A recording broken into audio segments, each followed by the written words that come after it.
This is the right way to clean Timberland boots. Firstly, grab any nearby water and get rid of it. Water should not touch your Timberlands until you've dry cleaned them. This Timberland dry clean kit comes with a little brush and a shoe eraser. This kit is pretty expensive, so pretty much any kind of brush or shoe eraser works. So why don't we want to get our Timberlands wet? Timberlands are made with Nubuck leather. Top grain leather like this can be waterproofed and sealed. Nubuck leather is basically leather that's been sanded down until a grain appears, or a nap. This nap is what gives Timberlands a slightly fuzzy leather look. So the first thing we're going to do is we're going to brush off our boots. Brushes are great to get into any of these nooks and crannies in the stitching, underneath the tongue. I would actually remove the laces if this was a deeper clean, but this is just a quick dry clean. And if it still needs it, we will introduce some liquid.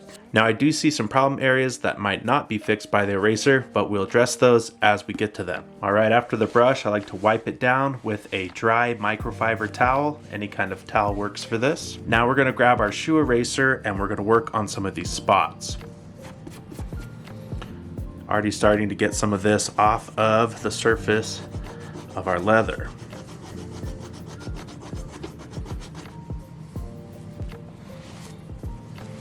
Now the downfall of these shoe erasers is that they are not reusable. They get worn down and you have to buy replacements. We could already see some of these dark areas starting to be removed. This eraser acts as a bit of a mild abrasive, but it will not damage your leather. You can see how much material we've already removed just with dry cleaning, which is why you should always start with a dry clean before you introduce any liquid. Now when I'm doing the toe of a boot, I like to put my hand inside and hold it against my stomach to control it a little better. For the larger areas, you can turn your eraser on the side to cover more surface area.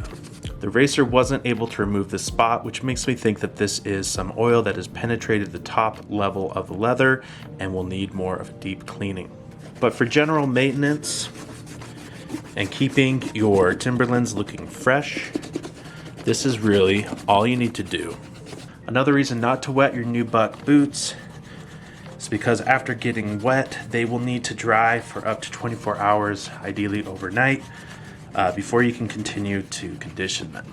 But you can see here, the eraser and a brush, we've already removed a lot of residue. After wiping with a microfiber towel, we're gonna use this brush to brush the nap back up. And you can see the difference it makes in the light and dark areas here.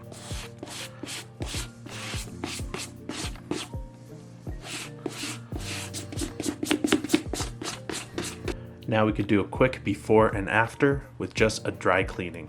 Now to address these oil spots. We're gonna use alkaline water, don't use tap water because it could leave residue. We're getting a microfiber towel damp, but not wet. We just wanna work on the surface here using just water. Cold water, not hot. Essentially, I'm blotting the leather with water, and if the dot appears darker, it means that it is a potential oil stain. Now it's time to introduce some saddle soap. Any kind of mild soap will work for this, like dish soap, Dawn dish soap. When I use saddle soap in a tin can like this, I like to put a little bit of water into the lid. I'll then dunk my brush into the water and then rub it on my saddle soap to get some suds going. Next, I'll apply the saddle soap to the problem areas. Since we're gonna have to wait for this spot to dry anyway, I might as well do a larger area of the boot. This deep clean, I would do more every 3 to 4 months, rather than a dry clean, which should be every few days, depending on how often you wear them. Now, saddle soap is a mild astringent. I don't want to leave it on the leather because it could dry out the leather. So just like you put soap on when you're taking a shower, you need to rinse it off. I do that with a fresh, damp microfiber towel.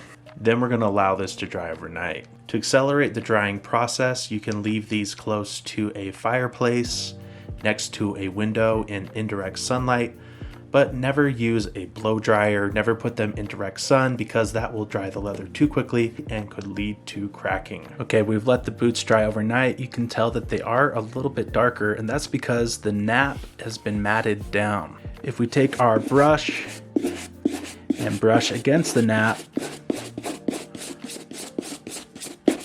you'll start to see the lighter color come back through.